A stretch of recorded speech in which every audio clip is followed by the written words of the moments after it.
week, we're going to talk about how we're refined together, not alone. Together, not alone. Christianity is a team sport. Humanity is a team sport. Did a little bit of research again this week. Last year, as we were getting ready to launch this church and get started with everything that we were doing, one of the things I looked into is this sort of like epidemic of loneliness, and it was something that really, really struck me. And I dug into this a little bit. One of the reasons we formed the kind of church that we formed, and we put such a high priority on community, such a high priority on family, why groups are so important to us, is because there's a loneliness epidemic in the country. And Western civilization is just at high levels. 40% of people surveyed said, I don't have, or I struggle with loneliness. And that is not how we were made to live. And I believe the church is an answer, probably the best answer to that. So one of the reasons we did this, and so then I haven't really touched that research. So I went back to it this week as I was preparing for this and saw that this has gotten worse. Even in the last year, there's been like a lot of studies published, and there's been a lot of even articles written across kind of media about this loneliness epidemic. Loneliness is worse for your health than smoking 15 cigarettes a day. So like literally smoking socially is better for you than not smoking and being by yourself. Obesity is not as bad for your health as loneliness. This is an epidemic. This is intense. And I believe the church is called to be some kind of an answer to that. So as we talk today about how Christianity is a team sport, humanity is a team sport, we're going to talk a little bit about how, in the context of God refining us, he uses the communities around us. Does that sound like fun or what? Yes. All right. I have we're going to actually, instead of starting with Proverbs, we're going to start with Ephesians. Now, these are the gifts Christ gave to the church: the apostles, the prophets, the evangelists, and the pastors and teachers. Just real quick about that.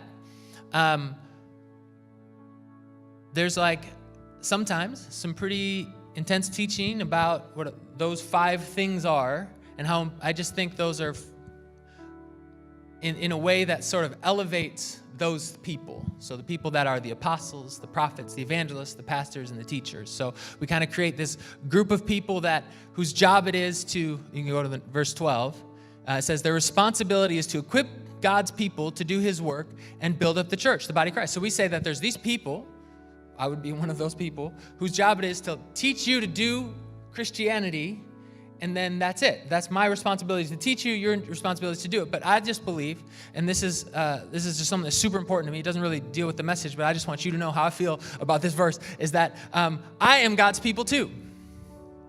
So there's people, some of you are very great teachers. Some of you are very great at pastoring, in that sense where pastor just means shepherd. And you're very good at like counseling people, being a good friend, being a support system, and that. But you're a gift to this church too. You're one of the pastors in that sense. And the apostles are the ones who like bring the culture. So when you go to your job and you're bringing the culture of the kingdom of heaven to your job, you're an apostle. You're a gift to the church, and you're showing the rest of us how to do that. I think we're all God's people, and that there's none of us set apart, or none of us any different than anybody else, or more important than anybody else. We're all just coming to God, as Paul would say, a bond slave or a bond servant, taking whatever my gift is, whatever I can do to bring to this church and to see the kingdom of God grow. That's just what we do. And so we all have our responsibility to each other is to equip one another to do his work and to build up the church, the body of Christ. So some of us are hands. Some of us are feet, some of us are ears, some of us are mouths, some of us are biceps. You know who you are, hey? And I'm jealous. And verse 13, this will continue until we all come to such unity in our faith. Say unity in our faith. And knowledge of God's Son that we will be mature. It doesn't say that you will be mature. It's not a singular you will be mature. It's that we will be mature. Our maturity in faith is intertwined with our unity in faith. So you don't We don't get there by ourselves. And so we'll be mature in the Lord, measuring up to the full and complete. Say full and complete. Do you know what the Greek word for full means there? It just means full. And the Greek word for complete means right there? Complete is right. Yes, you get the prize, the sucker, the sticker, whatever I got in. I don't have a thing. Then, after we, unity together, growing, maturing with one another, we will no longer be immature like children. We won't be tossed and blown away about by every wind of new teaching. It's very easy if you're by yourself to log on to YouTube and find somebody teaching something about the Bible that's very exciting, very cool, like the kind of like sparkles theologically or whatever, but it just isn't really true. And you bring that to your small group and say, I got this thing. And then there's like 5 people there that are like, it sounds very exciting, but it just is not true.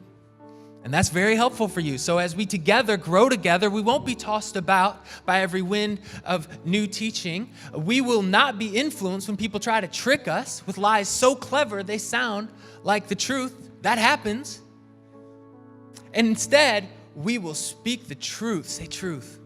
The truth in love, growing in every way more and more like Christ, who is the head of his body, the church.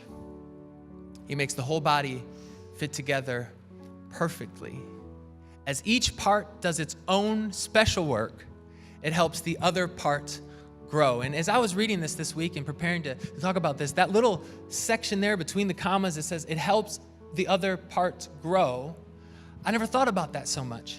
I thought about every part just kind of like doing its job. And if the foot does the foot's job, it's good. It's in good shape. And if the hand does the hand's job, then it's doing good. But I didn't often think about the interconnectivity and how important it is for the stomach that the mouth does a good job, right? You don't want to be swallowing whole stuff. You know what I mean? That's a super bad analogy, but I hope it works. Because whatever, that just came to me and it shouldn't have. And so that whole body is healthy and growing and full of love. Healthy and growing and full of love. God, we love you so much. We're so thankful for our time here together, for your presence with us, the word that you've given us, that you have not left us here alone to fend for ourselves and figure this out, but you're here among us, speaking to us, teaching to us, leading us and helping us to grow so that we could be whole, healthy, full of love. In your name, amen. Amen. Awesome. So when I was right after second grade, my parents moved us from Ashippun, Wisconsin to Wales, Wisconsin, which was super cool.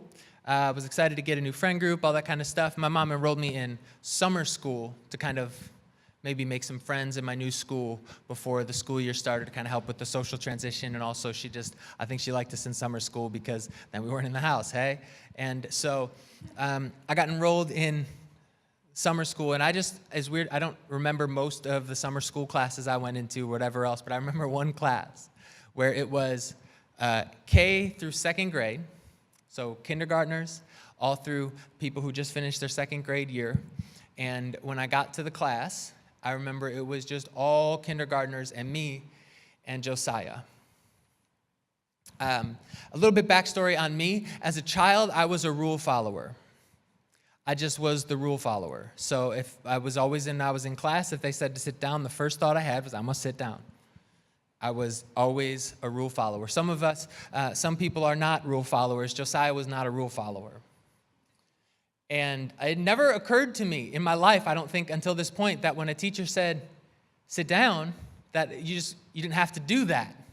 I just didn't think that ever there was an option. We just obeyed authority. And it's just part of my personality at the time.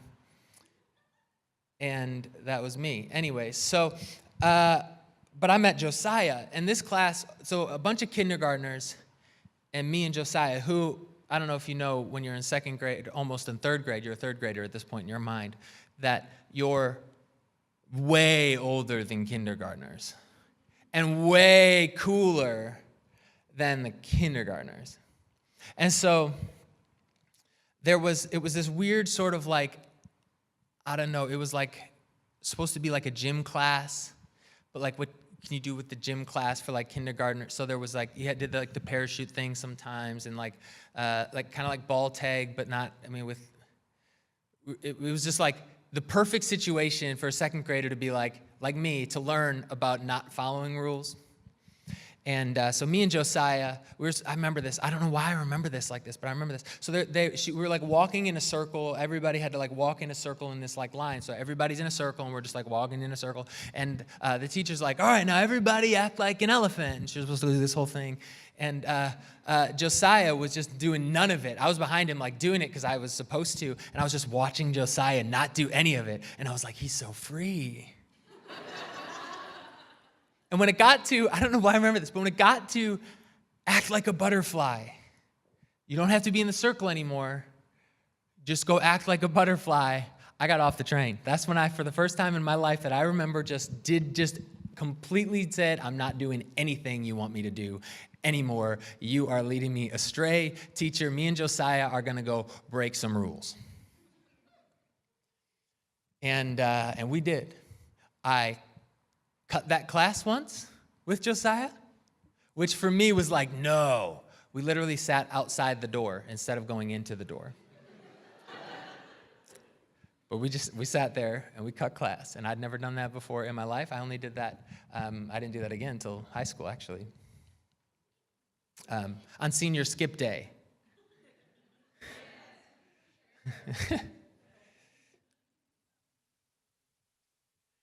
And then, it's weird, so there's a point to me telling this story. Part of it is like therapeutic for me, and part of it is, hopefully this will be helpful for you. Proverbs 13:20 says this. It says, walk with the wise and become wise, associate with fools and get in trouble. That year, I was in Miss Vetter's class. Miss Vetter, she was awesome, and it was her last year before she retired from teaching. So she was like very old. But she was very good at keeping third graders in line because she'd been doing it for a really long time. But my only friend's name was Josiah. I got in my third grade year, one day, we're supposed to come in from recess. We come in the back door, we go in, and then there's some stairs go up to your classroom. Third, fourth, fifth grade is upstairs because we're the big kids. So you go up the stairs and go into your classroom. There's other stairs at the other end of the school. And Josiah's like, let's take the other stairs. We'll stop at the bubbler. That's what we call it in Wisconsin. I know y'all call it a water fountain. I call it a bubbler because that's where I'm from. Them are my roots. And so we went the other way. We got upstairs. There's a bubbler on the way. And then we got into the end of the line. We thought no one noticed. We sat down, and I looked, and Miss Vetter was writing my name on the board. Never before in my life. I've never felt that guilty. You know that like little sinking feeling you get when the cop, like you see the lights in your behind, and you know you were speeding, and you're like, I'm done. Like times a million. This is my first time publicly getting in trouble. My name was on the board. And when your name was on the board, you had to like tell your parents, you send something home and be like, Mom, I got my name on the board today. I need you to sign this and take this back. So, you know, like there's like zero consequence other than your name was on the board. But that was enough shame for me to lose my mind and stop being friends with Josiah. I was like, you have led me astray. I associated with the fool, and I got in trouble. The Bible is true, friends. But it's really, really true. Jim Rohn says this thing. He says, show me your friends, and I'll show you your future. I think 1 billion people have said that. Jim Rohn was the first one I could find to say it. And 1 billion people have said it because it is true. Your spiritual development, your personal development, your life, period, will progress in the direction of your closest friends. Will Smith says this. He said, show me your closest friend, your 5 closest friends, and I will show you who you are. You're the average of the 5. If you don't like who you are, you know what step to take. That's what Will Smith said. That's intense, but he's not maybe wrong. Because if you walk with the wise, you become wise. But if you associate with fools, you get in trouble. And it just is true. Greg Beale wrote a book, and he wrote a book, I don't remember what the book is called. This is the quote from the book. I could have just said he's had this quote, and I wouldn't look like such an idiot, but that's fine. This is authentic church. Welcome to church where we're just real. And all right, really dumb. Okay, what people revere, they resemble. What people revere, they resemble, either for ruin or restoration. Either for ruin or restoration. A couple weeks ago, we talked about how what we behold, we become like. This is the same idea. But I want to tell you, I just want you to start here being impressed by how important it is that the people close to you are living in the direction you want to live. There's so much to say about community, why it's important, why it's good for us. So much to say. But I don't have all that kind of time. So we're going to kind of narrowly focus in on the idea of being refined through community. Being refined through community. God will use the people around you to build his character into you. And so we're going to take this in, you could take this as it's my job to fix everybody around me then. That's a little annoying of a person, you know what I mean? Like if you just kind of go around in life thinking, I'm just going to fix all of my friends, you're going to lose all your friends. And except for the people who, really, really love you, and they're still going to not want to be fixed by you. Nobody wants to be a project. But let's take it the other way and say, maybe God's using the people that are closest to me to build into me. And in the places that there's friction or difficult times, maybe that's not a sign that we should part. Maybe it's a sign that it's working. Friction in relationship is not a sign that it's not working. It is often a sign that it's working really well. So we've talked a bit about what we behold is what we become. I want to give some time to talk about how the people around us shape our growth or lack of growth. If you want people in your life that are exactly where you are, and they don't have a growth mindset, they don't want to become more and more like Jesus, they're not looking to be transformed into who he is, those people are the ones that are closest to you. That's what your life is going to look like. And I'm not saying change all of your friends today or whatever. I'd say bring it before God and say, God, who's supposed to be closest to me based on the trajectory that you have for my life? And let's start to build a life around that. I want us to kind of imagine two different scenarios. We'll call them two different axes. Axe number one is dull. Axe number two is also dull. Axe number one is a person who's trying to grow and get their axe sharper because they want to be more effective. This is the analogy. And so they're going to do that, but they don't have anything to get dull or to get sharpened with. Our community becomes, for axe number two, the thing that we become sharpened against. The Bible says that as iron sharpens iron, so one man or one person sharpens another person. So if you have an iron axe and you're trying to sharpen it against the air, this isn't right. You see how crazy that is? So is the Christian life. If we want to grow, if we want to get better, the way we get sharper spiritually is by people in our lives being that person. And inside of that, there's a necessary stripping away. So the way that you make an axe sharper, the way that we grow, isn't by adding a sharper edge to the axe, it's by taking away just enough that the point becomes sharp again.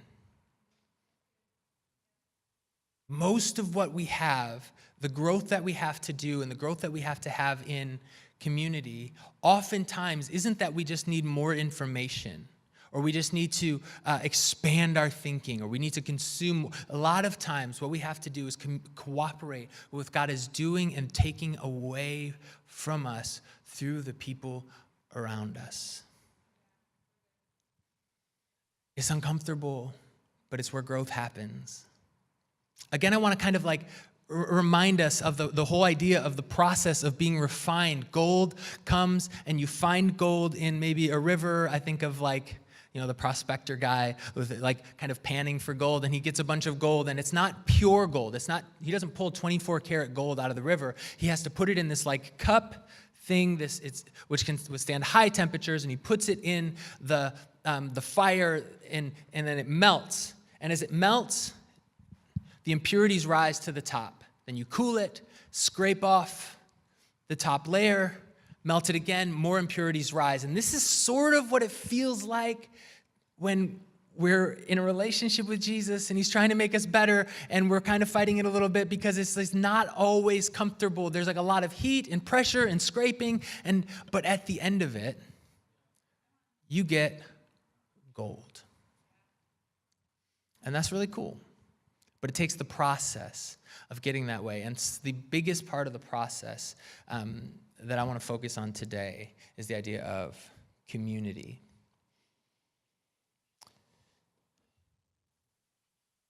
So what does this look like? So moms, it's at a baby play date. And if you're anything like me, I have no idea what's about to happen in my life. Christina is going to have a baby. I'm going to have a son sometime in the next 5 weeks. Yeah, y'all are excited. Y'all get to hold them. I'm very excited and terrified. I've changed one diaper in my life, and I don't know what's coming. But there's going to be a moment where I'm hanging out with another dad, or we're hanging out to whatever's going on, and I look over and I see an amazing parent thing happen. Maybe there's like a baby crying, and there's like I don't know if there's like a way to swaddle them or to hold them or to whatever, and that happens. Or I don't know if you've ever met like somebody who just is really, really good at parenting, or like a mom, you're like, how did you do that? I want that. I met a pastor. He's actually one of the overseers for our church. His name is Tim Blevins. He'll be with us in February. He's amazing. And this just happened over this summer. He had a son going to college in Florida, and he had a daughter going to college in Australia. And they both graduated over the last year. They both found spouses while they were at college, and they all moved back so they could work together at his church. And to me, I was floored, because I know a lot of pastors' kids, and that isn't usually the story. So what I said is, Tim, how did you do that? And because of my relationship with Tim, I'm going to be a better dad. And hopefully, I would be so blessed if my kids wanted to work with me someday. If he doesn't want to be a pastor and doesn't want, that's awesome. He can do what he wants to do. But that he would choose to be a part of our church and choose to be a part of our family, that would mean the world to me. So I want to be that kind of dad. And so I'm going to be a better dad because I'm in a relationship with him. I can ask him questions, and he can tell me how I'm doing it wrong. And I'm going to smile and say, thank you, sir. May I have another?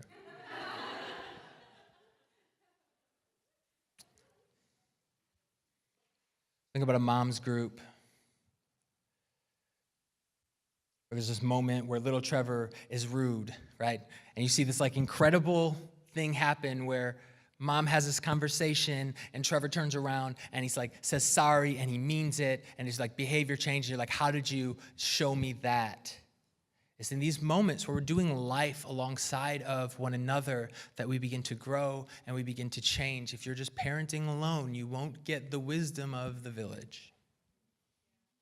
What about your workplace friends? This can go in two directions. Remember, it's for ruin or for restoration. Your friends at your workplace, who are they? How are they helping? How are they influencing? Are they the ones that are going down the road that you want to go down? Are they ones that are leaders like you are? That are the ones that are like not complaining all the time about their job, but they're excited to be at work. They're excited for the opportunities, or they're excited at least to be around you.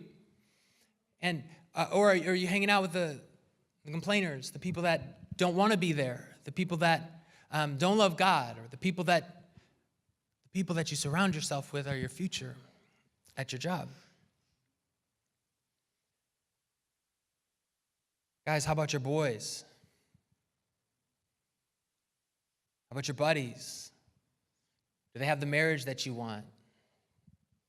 Do they have the kids that you want? Do they have the life that you want?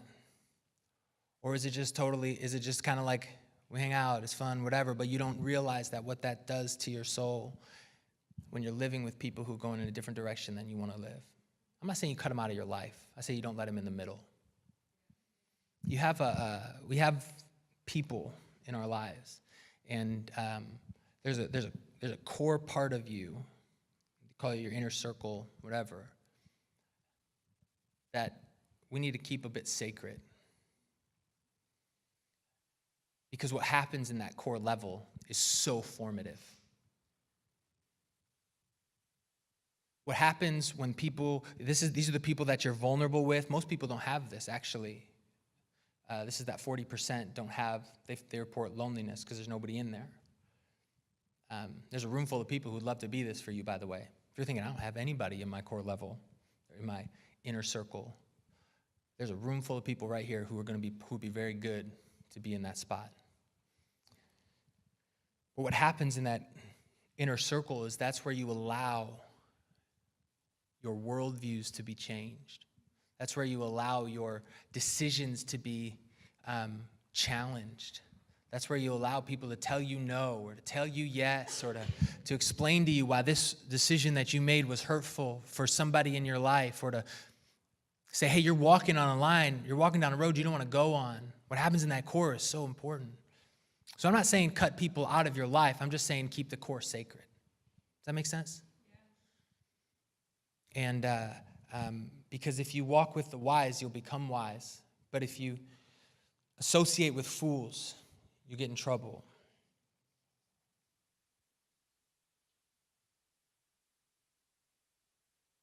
I think about this moment in my life, and I talk about it a lot because it's kind of like the center of my life story is this moment that I kind of came back to faith.